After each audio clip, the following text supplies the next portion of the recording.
Hey guys, sorry I've kind of been lagging on posting.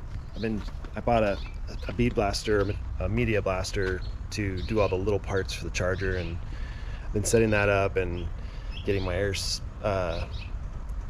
supply set up and all that stuff. So, but in the meantime, I actually, for those of you who don't know or just here for the charger stuff, we do UTVs and dirt bikes also, beyond classic cars and trucks and stuff like that. So here's a UTV video for those of you who have one. If not, you hot rod guys can check out if you'd like. No big deal. This is how to replace a drive belt on your side-by-side UTV. Now this applies generally to the subject of today. It's a 2022 Can-Am XRS turbo, and I actually bought it late in the model year, so it's a little over almost 2 years old now. It's got 1,100 miles on it, and I have a very strict personal policy to only run a drive belt for 1,000 miles. That's my cutoff. I've never blown a belt. I've owned not every single one, but just about every sport UTV since the inception of the Razor in 2007, and primarily mostly two-seaters, but I have owned a four-seater 800 Robbie Gordon edition. But enough about that. Let's get to the video, show you guys how to do this. We're all about promoting doing things yourself here on this video instead of taking it to the dealer. I've actually done a how to change your oil on this Can-Am as well. Check it out on the channel there. It's real straightforward. But again, back to today, how to change your drive belt. And again, my policy is 1,000 miles, no more. And I've never lost a drive belt, so it's up to you. I just don't like to have my weekends interrupted and let my buddies down too. It's kind of it's a group effort when someone breaks down, because someone's got to tow you back and burn their belt, and you know, it's kind of a domino effect if you think about it. So I always say prep your stuff at home in the comfort of your own home. You could check bolts, you can torque stuff. It's so much easier to do it at home instead of in the dirt or having to rely on someone else to fix your car in the middle of nowhere at night. You know, you night riders know what I'm talking about. So here's a simple tool kit to have with you at all times, and I highly caution you to simulate breaking down in the desert at home. So put the tools that you're going to put in the car and use only those tools to do this, so it's practice. So you're more familiar with it if and when it does happen in the desert. Especially drive belts. They're just notorious. People overload these things with accessories and then they forget there's just one little rubber drive belt propelling this all-wheel drive car and your three fat buddies. So it's a lot of weight. These things do amazing stuff. If you take care of them, they won't go away on you. But enough, I keep going off on tangents. Here are the tools. So we have a 1/4-inch nut driver, not necessary, but I like to use that for removing the housing cover, screws, whatever's. 1/4-inch nut driver, 6-inch, obviously a razor knife or your knife of choice for those of you who wear a knife. 1/4-inch drive, 13mm, 8mm, 7mm. And the 7mm is for that hose clamp that's on the intake of the CVT cover. And of course your toolkit that comes with the car. Super cheesy tools, but when you need them out in the middle of nowhere, fine. But I like to travel light, so I'm saying this is what I bring. And a new belt. Always have a new belt with you. Alright, so I've got my 1/4-inch drive extension, and 1/4-inch drive extension, ratchet, and 8mm socket. Going around here, this actually takes longer than replacing the belt itself. Just removing all these screws. Editor can do a time lapse.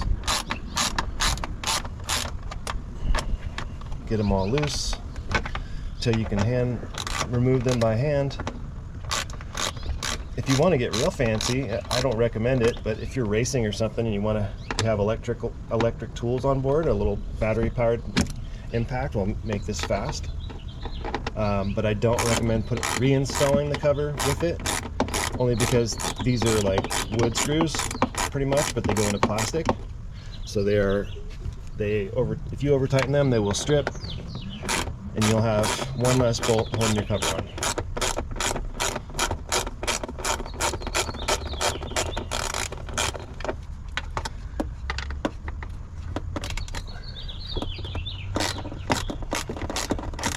Back in, I think it was 2010, when we were still driving 800s, because that was kind of a jam back then, before the 900 came out. And my buddy challenged me to change his belt on his 800 Razor to see how fast I could do it, and I did it in 12 minutes. That includes seats, the center panel, everything. So if you guys have done that, you know how big of a task. I mean, it wasn't a huge task, it was just very time consuming.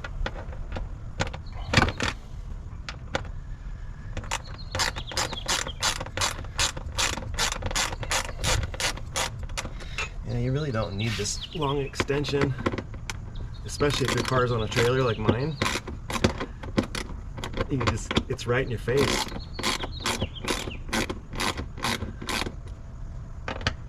Again, another perk of doing it at home.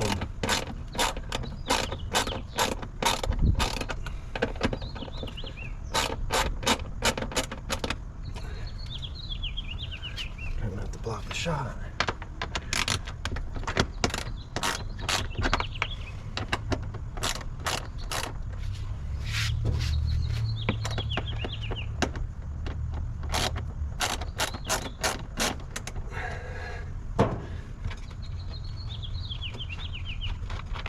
One, two, three.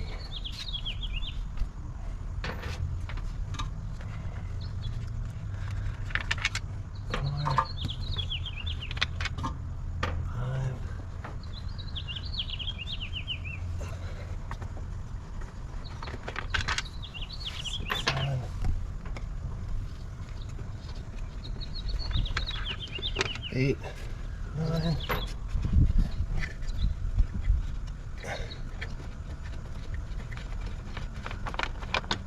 10, 11. There's 11 screws. So this has I guess an elastic or flexible joint here and here, so you don't need to really worry about it when you're removing the cover.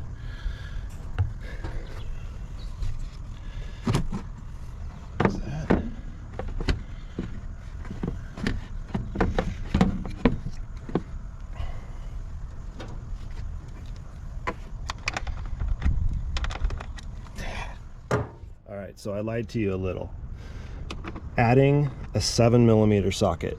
You'll never use this socket, but in this one instance. So add a 7mm with your 8mm deep 1/4" drive socket.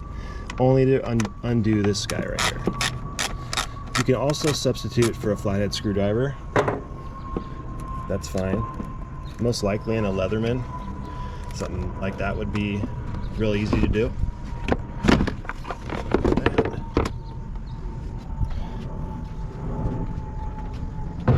Remove the cover. Here's the cover.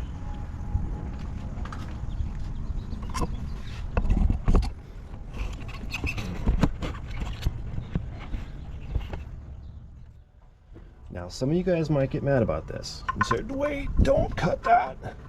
It's a spare. No, no, no. Do not, I repeat, do not use this as a spare. It's just gonna fail, and it's gonna get even more dry rotted sitting in the back of your car. Don't do it, please. Just do yourself a favor, or you will regret it, I promise.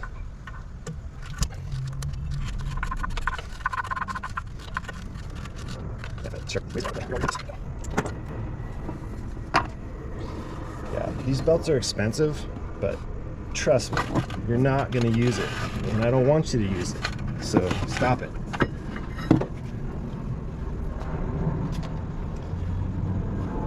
So to verify for this particular car, again, it's a 22 X3 Can-Am. It's 280652 is the belt number. New one. 280652. Here's that funny little tool that your Can-Am comes with. And if not, it's $30 at your local dealer or online. You just thread it in here. It's a lot easier with two hands, but I'm gonna stop it and bring it back to the center. I like this little, this is like a date, manufacturing date, a little stamp in here. I just go right to that, so it kind of captures it when you start turning it in. So now what we're doing is we're spreading the sheave. There's a spring inside here, and when you depress this cap, it actually pushes this plate this way. So it opens it up, makes this, it's easier to thread a belt on. I'm gonna set you guys up right here, I think. Sorry for the shoddy camera work. Now I can do two hands. So you'll see if you watch closely, this guy's starting to sink in there. And this is just a 1/4 inch ratchet. I mean, it doesn't require a lot of strength or force. You don't need to bring a 1/2 inch ratchet with you.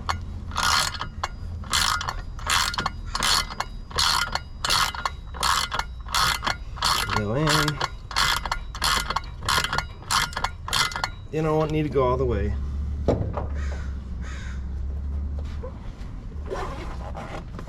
Get my belt. And now there's a rotation on these belts. So pay attention to it. See that? So put it on. I always do the primary clutch first, so you know it's oriented correctly. Second, check the angle. There we go.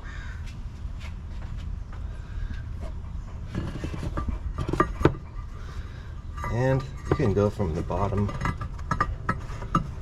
up.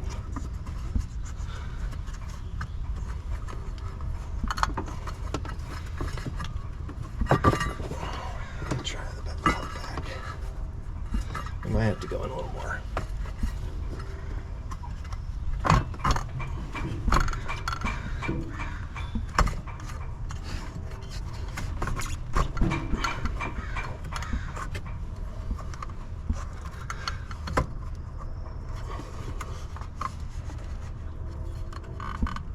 Go a little further.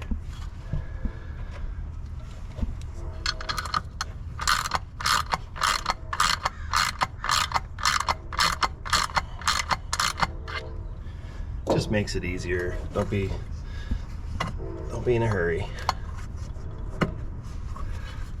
But the wider this thing gets, the easier it will be to do this.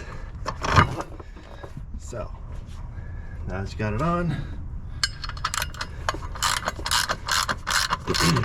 now this releases the pressure. So now the secondary will be able to do its thing.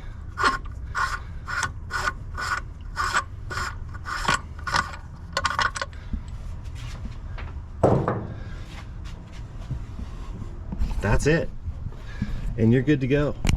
So hopefully this helps you.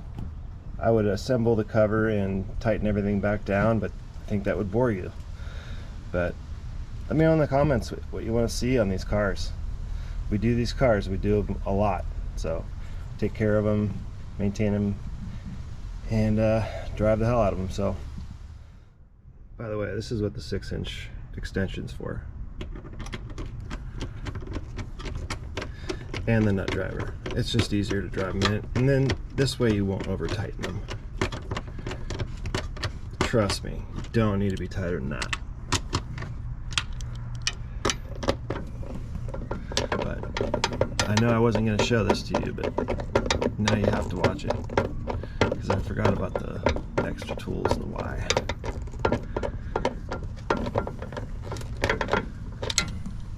Thanks for watching.